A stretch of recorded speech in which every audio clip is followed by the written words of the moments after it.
और इस वक्त की सबसे अहम और बड़ी खबर पर लगातार न्यूज़ 18 बना हुआ है। एनडीए की राष्ट्रपति पद की उम्मीदवार द्रौपदी मुर्मू संसद भवन में है और कुछ ही देर में वो अपना नामांकन पत्र दाखिल करने वाली हैं। जहां पर कुछ ही देर में आपको बता दें कि नामांकन पत्र दाखिल करने की तस्वीरें भी अभी हम आपको दिखाएंगे। राष्ट्रपति पद के लिए चुनाव 29 जून तक नामांकन की आखिरी तारीख है। 18 जुलाई को मतदान होना है और 21 जुलाई को चुनाव परिणाम आएगा। लेकिन उससे पहले आज यहां पर द्रौपदी मुर्मू अपना नामांकन पत्र दाखिल करने पहुंची हैं संसद भवन। तमाम बीजेपी के कद्दावर नेता, खुद प्रधानमंत्री नरेंद्र मोदी वहां पर पहुंचे हुए हैं। अमित शाह वहां पर पहुंचे हैं। उत्तर प्रदेश और उत्तराखंड दोनों राज्यों के मुख्यमंत्री खुद वहां पर मौजूद हैं। लगातार न्यूज़ 18 सबसे बड़ी कवरेज यहां पर आपको दिखा रहा है।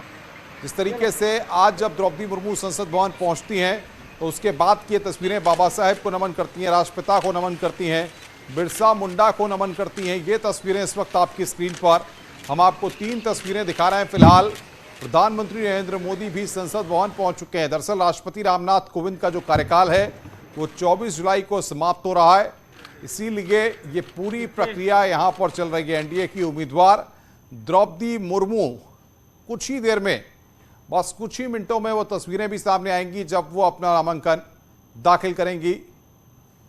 और बातचीत करने के लिए खास मेहमान हमारे साथ बने हुए हैं एसएन सिंह साहब, बीजेपी के स्पोक्स पर्सन, और भुवन जोशी, समाजवादी पार्टी के नेता। सबसे पहले समाजवादी पार्टी ने लखनऊ में मंथन किया है, बैठक हुई है, बैठक खत्म हुई है। जोशी साहब, ये मंथन किस लिए था?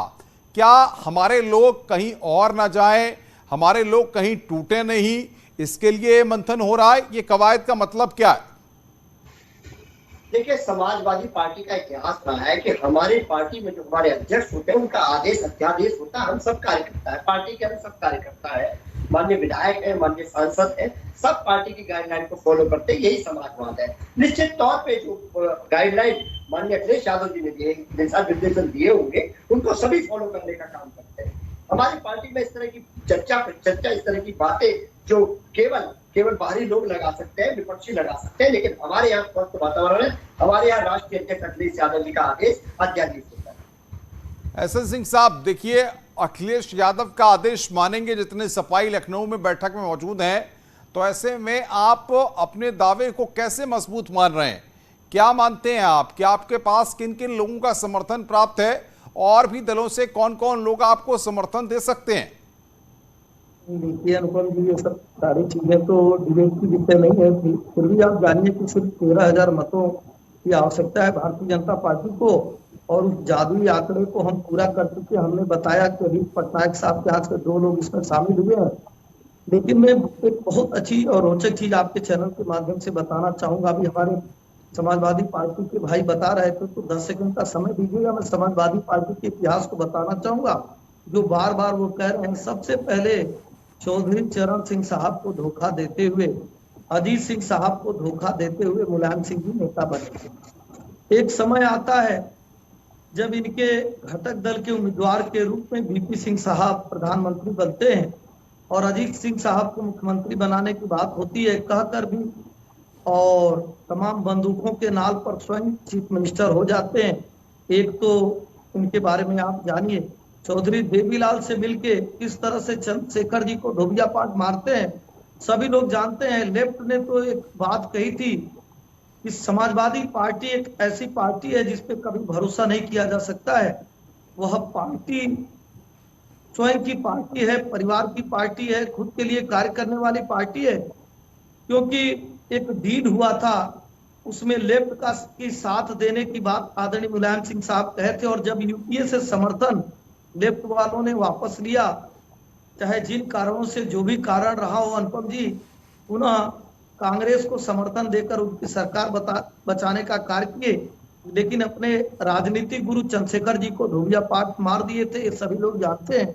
अब मैं ये बात जरूर कहूंगा, चूंकि चर्चा आज राष्ट्रपति चुनाव को लेकर हो रही है, भारतीय जनता पार्टी का जो कैंडिडेट है, एनडीए का जो कैंडिडेट है, पूरी तरह से हम आश्वस्त हैं। उस जादुई आंकड़े को पार कर चुके हैं और हम प्रार्थना करते हैं अभी भी भुवन जी से कि आप अपनी विचारधाराओं को बदलिए। लेकिन एसएन सिंह साहब, भुवन जोशी कुछ कह रहे हैं, सुन लेते हैं एक बार। जोशी साहब, जवाब दे दीजिए आप। देखिए, मैं अभी ताजा उदाहरण देना चाहता हूँ जो भारतीय जनता पार्टी है वो अपने गठबंधन के लोगों का कैसे हरण करती है, कैसे उनको अपना ग्रास बनाती है। वीआईपी पार्टी के विधायकों को भी एक निगल गई, मुकेश सहनी को पैदल कर दिया, उनकी पार्टी को पूरा कर दिया। जिस तरह लोकतंत्र का एक चीर हरण कर रहा है, मैं कहना चाहता हूँ निश्चित तौर पे गंभीर चैनल आपका है। इस चैनल के माध्यम से कहना चाहता हूँ, आप देखिएगा लोगों के अंदर आत्मा जगेगी, क्योंकि ये भारतीय जनता पार्टी लोकतंत्र और संविधान दोनों के लिए खतरा बनी हुई है। सिंह साहब, ये तो गंभीर आरोप लगा रहे हैं जोशी जी। अनुपम जी, अगर हम आप इनसे तुलना करेंगे तो छोटे ये नहीं, छोटे हम हो जाएंगे। हम तो केंद्र में पूर्ण बहुमत से आए थे, उसके बाद भी अपने सहयोगियों के साथ कैसा व्यवहार किए, और जो आदमी सरकार और सत्ता से 100 कोस दूर है उसके सहयोगी किस तरह से आपके चैनल पर बैठ के आलोचना करते हैं, स्वतः आप देख रहे हैं और भुवन चंद्र जोशी भी देख रहे हैं। भारतीय जनता पार्टी से एक क्षेत्रीय पार्टी की क्या तुलना है, एक परिवार की पार्टी की क्या तुलना है। मैं तो भुवन जी जोशी से यही कहूंगा, चूंकि ये हर बार कहते हैं कि बड़े भाई हैं, बड़े भाई का फर्ज होता है कि छोटा भाई अगर अनुनय विनय कर रहा है, वो कह रहा है कि आप राष्ट्र की मुख्यधारा से जुड़िए, आतंकवादियों से नाता तोड़िए और भारत की तरफ रुख करिए, तो निश्चित तौर पे आपको छोटे भाई की बात को मानना चाहिए और मानेंगे भी आप। रही बात एनडीए के उम्मीदवार की, तो अनुपम जी आप जानते हैं कि हम तो ऐसा प्रत्याशी घोषित किए हैं कि और भी चमत्कार होगा, आविष्कार होगा। आप देखेंगे ऐसे दल के लोग, समाजवादी पार्टी तो छोड़ दीजिए, ऐसे दल के लोग जो उम्मीदवार बना रहे थे, जो शरद पवार साहब का साथ दे रहे थे, वो भी हमारे प्रत्याशी को जोशी जी, ये चमत्कार की बात हो रही है बीजेपी के जरिए।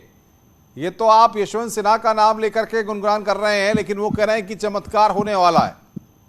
मैं पहले तो अपने छोटे भाई को बोलना चाहता हूँ, आप माननीय अखिलेश यादव जी के लिए, अपने नेता के लिए तन समर्पित, मन समर्पित और ये सारा जीवन समर्पित। माननीय अखिलेश यादव जी की एक ऐसी छवि जो सबको साथ लेकर चलने की, सबसे बात करने की, लोकतंत्र में पूर्ण आस्था की, अपने विरोधियों को शत्रु ना मानने की, एक मुस्कुराहट प्रदेश को देने की, ऐसा नेता मेरे पास है। मैं सौभाग्यशाली मानता हूं कि मैं समाजवादी पार्टी का कार्यकर्ता हूं। और मैं निश्चित तौर पर कहना चाहता हूं, आज आपने हमें पान की दुकान की संज्ञा दी है समाजवादी पार्टी को, एक नेशनल चैनल में आपने। मैं कहना चाहता हूं, वो कोई समय था जब आपके 2 सांसद होते थे, तब आपकी पान की दुकान भी सोने की दुकान हुई है। ये जनता है, ये अहंकार को समझती है। निश्चित तौर पे भारतीय जनता पार्टी का अहंकार टूटेगा, ये मैं जिम्मेदारी से। बिल्कुल भुवन जोशी जी, मैं आ रहा हूं। एक बड़ी खबर आ गई राष्ट्रपति चुनाव में, समाजवादी पार्टी की बैठक हुई है, किसी हाल में क्रॉस वोटिंग न हो, यह बात निकल करके सामने आई है। अखिलेश यादव ने कहा है कि किसी हाल में क्रॉस वोटिंग न हो, सभी विधायकों और सांसदों के साथ यहां पर बैठक की गई है। मोहम्मद शबाब ग्राउंड जीरो पर हैं, बैठक पर नजर बनाए हुए हैं। शबाब के पास एक बार फिर रुख करते हैं। शबाब, क्या कहीं भी अखिलेश यादव को इस बात का अंदेशा है कि क्रॉस वोटिंग हो सकती है, कुछ विधायक जो है वो दूसरी जगह जाकर वोट दे सकते हैं, इसलिए ये बैठक की गई है और इसीलिए सभी के पेच कसे गए हैं? देखिए, अंदेशा तो अनुपम नहीं कहेंगे, इसको एहतियातन उठाया गया कदम जरूर कहेंगे, क्योंकि महाराष्ट्र में जो घटनाक्रम घटा है उसके बाद अखिलेश यादव ने भी इस बात को बखूबी समझा है कि वहां अगर विधायकों की हॉर्स ट्रेडिंग हो सकती है तो यहां विधायकों के क्रॉस वोटिंग भी हो सकती है। लिहाजा इस बैठक में दिशा निर्देश दिए गए हैं। बैठक खत्म हो चुकी है, तमाम विधायक निकल रहे हैं। क्या कुछ कहा है अध्यक्ष जी ने और किस तरीके से राष्ट्रपति चुनाव को लेकर के ब्लूप्रिंट तैयार किया गया? नहीं, राष्ट्रपति चुनाव में वोट देने के लिए कहा गया है और कोई इसमें शंका की बात नहीं थी। सबका एक प्रस्ताव पे एक सिग्नेचर होता है, उसीलिए विधायकों को बुलाया गया था कि आप प्रस्ताव उस पर सिग्नेचर करने के लिए। और जो पहले भी हुआ है, मेरा तीसरी बार है कि जब राष्ट्रपति का चुनाव हुआ है तो विधायकों को और प्रत्याशी के समर्थन में सबके सिग्नेचर होते रहे हैं। लगता है कि महाराष्ट्र में जो घटनाक्रम घटा है, एक वहाँ उदाहरण पेश हुआ है, तो थोड़ा ये भी रहता है कि एहतियातन कदम उठा लिया जाए। वहाँ पर हॉर्स ट्रेडिंग हो सकती है, तो यहाँ कहीं क्रॉस वोटिंग ना हो जाए, इसलिए दिशा निर्देश दे दिया जाए, विधायकों से कह दिया जाए कि हमारे कैंडिडेट हैं, ध्यान रखिए, इन्हीं को वोट करना है। देखिए, ऐसा कभी नहीं हुआ है। समाजवादी पार्टी का ना तो कभी टूटन हुआ है, ना समाजवादी पार्टी के वोटर कभी बिखरे हैं। समाजवादी पार्टी एक साथ रह के ही वोट करेगी और हमेशा राष्ट्रीय नेतृत्व का सम्मान करते हुए राष्ट्रीय नेतृत्व के निर्देशों पर ही काम करती है। राष्ट्रीय अध्यक्ष जी के अलावा कौन कौन मीटिंग में मौजूद था? रामगोपाल यादव भी मौजूद हैं, क्या कुछ कहा गया उनकी तरफ? जी, रामगोपाल यादव जी हैं, श्री प्रोफेसर साहब भी हैं और कृष्णानंद नंदा जी भी हैं, यही सब लोग थे, सारा के राष्ट्रीय नेतृत्व था। बिल्कुल शबाब, हम आएंगे आपके पास और तमाम अपडेट लेंगे। एसएन सिंह हमारे साथ बने हुए हैं, भुवन जोशी बने हुए हैं। एसएन सिंह साहब, सवाल ये है कि मुझे लगता है कि भारतीय जनता पार्टी को एक लंबी एक्सरसाइज खुद करनी पड़ी है एनडीए के उम्मीदवार के चयन में, क्योंकि कई नाम चर्चा में थे, लेकिन जिस तरीके से कॉम्बिनेशन बनाने की पार्टी ने कोशिश की है, क्या इसके पीछे कोई रणनीति है? होना भी चाहिए। अगर पूरी तैयारी से आप कहीं खेलने भी जाते हैं या आप परीक्षा देने जाते हैं और तैयारी आपकी पूरी रहती है, तो सवाल कैसे भी आते हैं वो हल हो जाते हैं। लेकिन आप अधूरे मन से, टूटे मन से और रूठे मन से किसी कार्य को करने जाते हैं, तो उस कार्य में 50% का अंदेशा पहले दिन से ही हो जाता है कि ये कार्य होगा भी और नहीं होगा। जैसे समाजवादी पार्टी के लोग कार्य करते हैं, कभी किसी के साथ कभी किसी के साथ। और कोई भी कार्य अगर आप अच्छे मन से करते हैं तो उसमें आपको सफलता मिलती है। और आपको दिख रहा है कि भारतीय जनता पार्टी ने किस तरह से मंथन करके, किस तरह से विचार करके, जैसे एपीजे कलाम साहब को उस बार भी ऐसे ही था कि हमें कोई समर्थन करेगा या नहीं करेगा, लेकिन हमने जब कलाम साहब के नाम पे मोहर लगाई, एनडीए के ने जब कलाम साहब को अपना प्रत्याशी बनाया, तो आप देखे होंगे ढेर सारे ऐसे पार्टियां थी जिन्होंने अपने पार्टी लाइन से अलग जाकर कलाम साहब बिल्कुल बिल्कुल। एस एस सिंह, मैं आ रहा हूं आपके पास। मोहम्मद अमीन हमारे साथ हैं, पूर्व जॉइंट डायरेक्टर हैं सीआई के। अमीन साहब, जरा इस पूरे प्रोसेस को आप बड़े करीब से जानते हैं, समझते हैं। आज जिस तरीके से हम देख रहे हैं कि जब द्रौपदी मुर्मू अपना नॉमिनेशन फाइल करेंगी तो बीजेपी की तरफ से कहा जा रहा है कि 4 सेट दाखिल किए जाएंगे। जरा इस पूरे प्रोसेस को बताइए, जितने सेट दाखिल किए जाते हैं, फिर कितने प्रस्तावक, कितने अनुमोदक उसके लिए जरूरी होते हैं, और ये पूरा प्रोसेस कैसे होता है, ताकि आसान भाषा में हमारे दर्शक अपने घर में बैठकर ही इस बात को समझ सकें। ये एक्चुअली जो प्रस्ताव होता है, जो फॉर्म्स होते हैं, उस पर 50 मेंबर साइन करते हैं। 50 मेंबर तो साइन करते हैं और 50 मेंबर जो उसको सेकंड करते हैं, यानी उसको कहते हैं ये हम इस पे एग्री करते हैं। जहाँ तक सवाल हुआ कि फॉर्म को रिटर्निंग अफसर है जो बनाए जाते हैं इलेक्शन कमीशन की तरफ से, वो अब की बार बनाए गए हैं सेक्रेटरी जनरल राज्यसभा।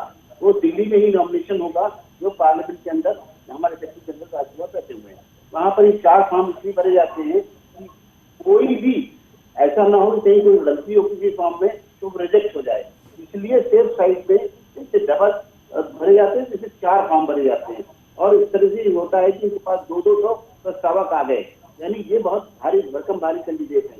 अब जहाँ तक सवाल इस बात का कि अब की बार क्या, और ये तस्वीरें आने लगी हैं, मैं रोकूंगा आपको। तस्वीरें इस वक्त हमारे पास आ गई हैं। ये तस्वीरें आप देख रहे हैं, द्रौपदी मुर्मू नामांकन दाखिल करने के लिए पहुंची हैं संसद भवन के अंदर से। यहां पर ये तस्वीरें इस वक्त आपकी स्क्रीन पर आप देख सकते हैं। द्रौपदी मुर्मू वहां पर नामांकन दाखिल करने के लिए पहुंची हैं, और ये तस्वीरें इस वक्त, ये सीधी तस्वीरें प्रधानमंत्री नरेंद्र मोदी, अमित शाह, राजनाथ सिंह, तमाम भारतीय जनता पार्टी के कद्दावर नेता इस दौरान वहां पर मौजूद हैं। ये तस्वीरें इस वक्त हम आपको दिखा रहे हैं। राष्ट्रपति के लिए द्रौपदी मुर्मू अपना नामांकन दाखिल करने के लिए वहां पर पहुंची हैं, और संसद भवन से ये तस्वीरें इस वक्त हम आपको दिखा रहे हैं। ये लाइव तस्वीरें इस वक्त आप देख रहे हैं। भारतीय जनता पार्टी के राष्ट्रीय अध्यक्ष जेपी नड्डा भी इस दौरान वहां पर मौजूद हैं। वो तस्वीर भी हमने आपको दिखाई। राष्ट्रपति पद के लिए एनडीए की उम्मीदवार द्रौपदी मुर्मू नामांकन दाखिल करने के लिए पहुंची हैं, और ये तस्वीरें हम आपको दिखा रहे हैं आपकी स्क्रीन पर।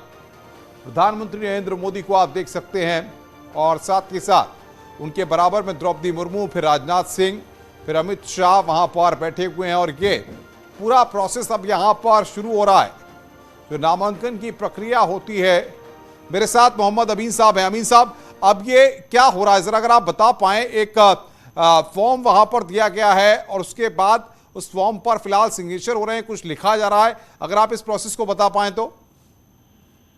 ये जो फॉर्म जमा किए गए हैं एक्सेप्ट किए जाएंगे बाई सेक्रेटरी जनरल राज्यसभा, जो हमारे रिटर्निंग अफसर होंगे इलेक्शन कमीशन की तरफ से अपॉइंट किए हुए। और इसमें क्या है कि ये जमा होने के बाद फिर आपको पता ही होगा कि इसमें क्या है कि ये लास्ट डेट जो है 30 है, जब तक कोई फॉर्म भरने के लिए कोई अदर कैंडिडेट आए, और इसकी स्क्रूटनी होगी, जांच होगी 30 जून को। उसके बाद क्या होगा कि 18 जुलाई को ये पोलिंग होगी अगर कोई कैंडिडेट आता है, और उसके बाद ये 21 जुलाई को जो होगा उसकी होगी काउंटिंग। और पता है आपको 24 जुलाई को हमारा रिजल्ट जो है आउट हो जाएगा, उसमें कौन बनेगा राष्ट्रपति, ये उस वक्त आएगा मामला। अभी आप जो बात कर रहे थे कि कैंडिडेट हैं, ये किसको वोट देंगे, क्या करेंगे। लेकिन देखिए, ये राष्ट्रपति का चुनाव हो रहा है, इसमें निष्पक्ष रूप से होगा। जहाँ तक सवाल है पॉलिटिकल पार्टीज का, पॉलिटिकल पार्टीज को सख्त हिदायत है इलेक्शन कमीशन की तरफ से कि कोई भी इसमें अपना विप इशू नहीं करेगा, ना ही इन्फ्लुएंस करेगा, और किसी तरह का कोई नोटिस भी इशू नहीं करेगा।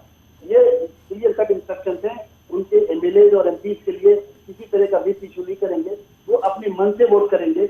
और जहाँ तक सवाल है वोट करने का, वोट करने के लिए उनको एक स्पेशल पेन दिया जाएगा, उनकी स्पेशल होगी, उससे उस पर टिक करेंगे। अमीन साहब, जिस तरीके से फॉर्म दिया गया है उस पर जो ऑफिसर हैं वो कुछ लिख रहे हैं, तो क्या क्या प्रोसेस क्या रहता है, क्या लिखा जाता है, क्या उस पर कोई कमेंट लिखा जाता है, क्या उस पर सिग्नेचर्स किए जाते हैं? अगर आप बता पाएं इस प्रोसेस को तो। नहीं, जो फॉर्म जमा किए गए उनको देखा जाएगा कि सारे कॉलम भरे हैं, उसके बाद उसको वेरीफाई करके उसको रख दिया जाएगा। और ये जांच के वक्त ये जाया जाएगा किसी वक्त विड्रॉल होगा, उससे पहले स्क्रूटनी होगी, 30 तारीख को स्क्रूटनी होगी, उसमें सारा देखा जाएगा किसी के फॉर्म से सही करेक्शन है या नहीं। अभी तो एक्सेप्ट कर लिया गया है जी। तो ये क्या फॉर्म को अभी वेरीफाई किया जा रहा है, उसको देखा जा रहा है? जी, सिर्फ जांच की जा रही है कि सारे कॉलम भरे या नहीं। अभी ये नहीं देखा जा रहा है कि किस फॉर्म में क्या सही है क्या गलत है। तो उसके बाद स्क्रूटनी होगी 30 तारीख को, लास्ट डेट के बाद, और फिर 2 जुलाई तक वेट करेगी सेक्रेटरी जनरल राज्यसभा रिटर्निंग अफसर की, कौन इसमें विड्रॉल करता है। अगर विड्रॉल करेगा तो ठीक है, नहीं तो फिर 18 जुलाई को चुनाव होगा। जिस तरीके से हम देख रहे हैं कि प्रधानमंत्री भी वहां पर हैं, रक्षा मंत्री भी हैं, गृह मंत्री भी हैं, तमाम लोग पहुंचे हुए हैं, तो आपको लगता नहीं कि ये जो प्रोसेस पूरा होता है, पूरा एनडीए की जो राष्ट्रपति पद की उम्मीदवार हैं वो सारे लोगों के साथ वहां पर पहुंची हैं, इसका भी एक मैसेज जाता है? बिल्कुल, इससे दिखेगा ना कि उनके साथ कौन कौन से लोग हैं। अभी बता रहे थे कि उसमें बीजेपी के भी लोग आए हुए हैं, 2 मंत्री आए हुए हैं। इससे भारी भरकमपन महसूस होता है कि उनकी तंजीब कितनी स्ट्रॉन्ग है। एसएन सिंह साहब, मैं आपके पास आ रहा हूं। ये तस्वीर जो आप देख रहे हैं एसएन सिंह साहब टीवी पर, ये दिखा रहा है कि एनडीए की ताकत क्या है?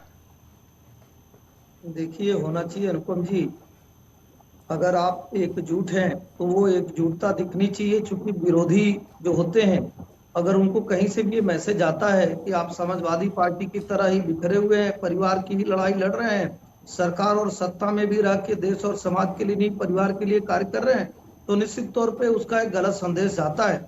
लेकिन अगर ये राष्ट्र का संदेश केवल भारत के लोग नहीं देख रहे हैं अनुपम जी, पूरी दुनिया एक बड़े निगाह से सबसे बड़े लोकतांत्रिक देश को आज देख रही है।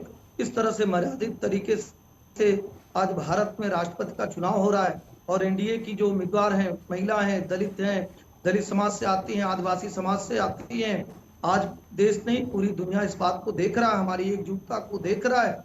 और मैं तो ये कह रहा हूँ अनुपम जी की इस तरह के चुनाव में सबको बड़ा दिल दिखाना चाहिए, और जो भी प्रत्याशी अगर अच्छा घोषित करता है उसका समर्थन करना चाहिए। एनडीए के प्रत्याशी को समर्थन करना चाहिए, समाजवादी पार्टी को भी एनडीए के ही प्रत्याशी का समर्थन करना चाहिए, ताकि देश के लोग ये जान सकें कि ये पहले वाली समाजवादी पार्टी नहीं है जो महिलाओं के प्रति दूसरा रवैया अपनाती है, जो महिलाओं का सम्मान नहीं करती है। अब ये बदल गए हैं। हालांकि अनुपम जी ये बदलेंगे नहीं, मैं तो यही कहूंगा, लेकिन आज की एकजुटता एक अच्छा घोतक है, एक अच्छा संदेश है देश और समाज के लिए, महिलाओं के लिए, 50% आबादी के लिए, उन राज्यों के लिए जहां पे सर्वाधिक दलित, शोषित, वंचित लोग रहते हैं। आप देखिए, भारतीय जनता पार्टी ने एक परिपाटी की शुरुआत किया। पहले जो सरकारें देश में होती थी वहां की परिपाटी थी कि जो बड़े लोग होते थे वही प्रधानमंत्री होते थे, वही राष्ट्रपति होते थे।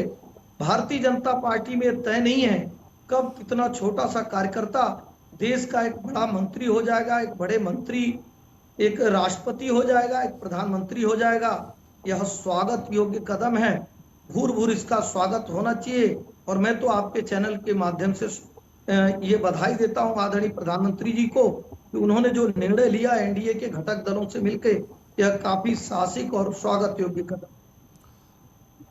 मोहम्मद अमीन साहब, कितना प्रोसेस इस पूरे नॉमिनेशन के प्रोसेस में लगता है, क्योंकि हम देख रहे हैं कि पूरा प्रोसेस वहां पर चल रहा है और लगातार एक एक पेपर्स को वहां पर देखा जा रहा है?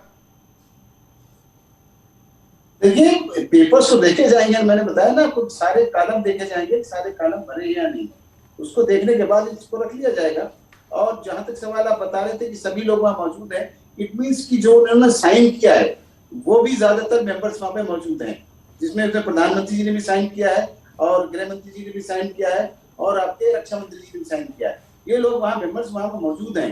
ये बता रहे हैं कि जो हमने यहाँ पर 50-50 के हमने जो 4 फॉर्म दिए हैं, इनमें हमारे लोगों ने किया और हमने किए हैं, और ये देश की जनता को बताना चाह रहे हैं, विश्व को बताना चाह रहे हैं कि हमारी जो पार्टी है वो इस कैंडिडेट को सपोर्ट कर रही है।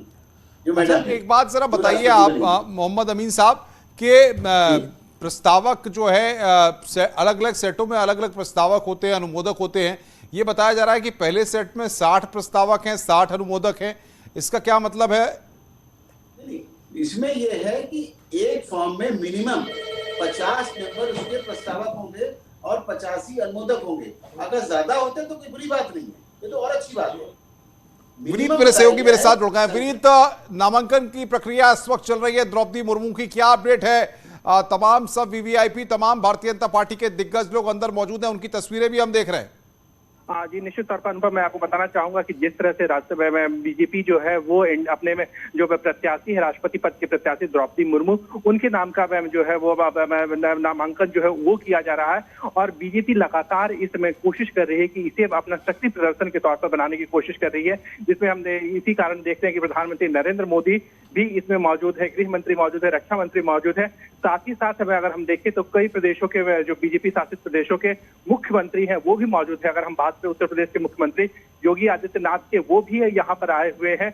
इसके साथ ही साथ उत्तराखंड के मुख्यमंत्री पुष्कर धामी भी इस कार्यक्रम में शिरकत कर रहे हैं। तो साफ तौर पर बीजेपी की यह कोशिश है कि जिस तरह से नामांकन, हालांकि अगर हम नंबर्स देखें, नंबर्स बीजेपी के पक्ष में है, लेकिन बीजेपी यह चाहती है कि अधिक से अधिक संख्या से जीत हासिल हो। पिछली बार जब रामनाथ कोविंद राष्ट्रपति निर्वाचित हुए थे, उस वक्त जितना मार्जिन आया था, बीजेपी चाहती है कि उससे भी ज्यादा मार्जिन के साथ जो है वो जो द्रौपदी मुर्मू है वो चुनाव जीते, वो निर्वाचित हो। इसकी जो कोशिश है वो लगातार बीजेपी की ओर से की जा रही है, एनडीए की ओर से की जा रही है।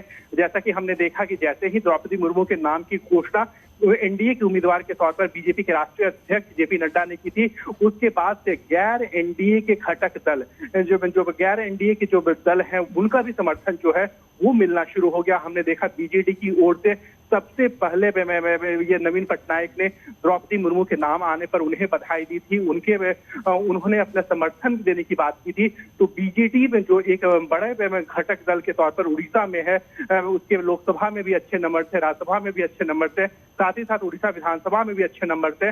अच्छे वोटर जो है वो बहुत महत्वपूर्ण जानकारियां आप दे रहे हैं।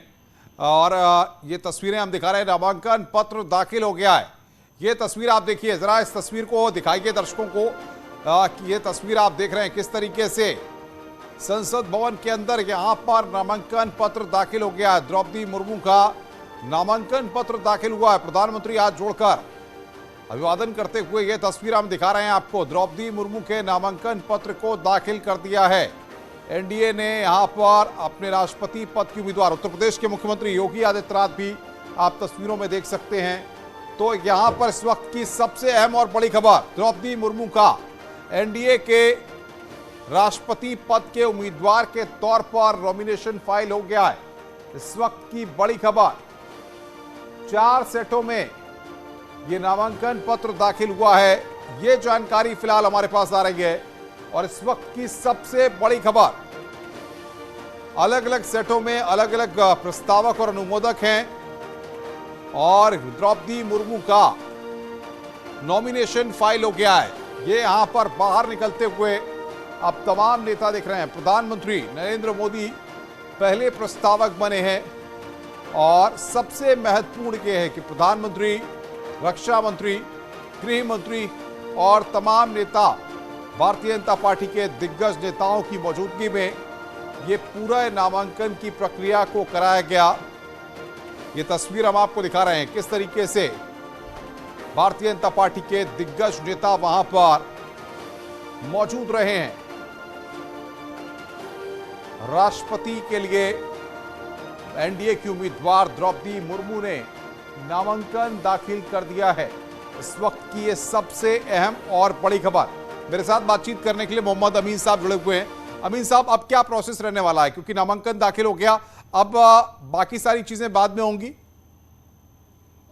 देखिए, पहले ही बताया जा चुका है इलेक्शन कमीशन की तरफ से, ये 11 बजे से लेकर 3 बजे तक तो जो आज प्रक्रिया है वो रहेगी, और ये रहेगी जब तक कि हमारा लास्ट डेट ऑफ नॉमिनेशन नहीं हो जाता। जैसे लास्ट डेट है हमारी 29 जून, और इसकी भी जांच की जाएगी 30 तारीख को। फॉर्म की सब सिक्योरिटी की देखा जाएगा कि सब सही है क्लियर। उसके बाद विड्रॉल का वेट किया जाएगा कि इसमें से जो कैंडिडेट हैं वो विड्रॉल अगर करते हैं, अगर विड्रॉल कर लेते हैं तो ठीक है, और नहीं अगर कैंडिडेट बने रहते हैं तो फिर इसमें पोलिंग की प्रक्रिया शुरू होती है, जो कि 18 जुलाई को पोल होगा, और उसके बाद ये सारे बक्से वापस आएंगे और पार्लियामेंट के अंदर रखे जाएंगे। वहां पर 21 जुलाई को इसकी काउंटिंग होगी, और इसका जो रिजल्ट है वो 24 जुलाई को घोषित कर दिया जाएगा, और हमारे नए राष्ट्रपति जी शपथ लेने के लिए तैयार होंगे। जी अमीन और जी, ये एस एन पूरे सिंह साहब, स्टेट में जाएगा। मैं एस एन सिंह साहब के पास आ रहा हूं, बीजेपी के स्पोक्स पर्सन है,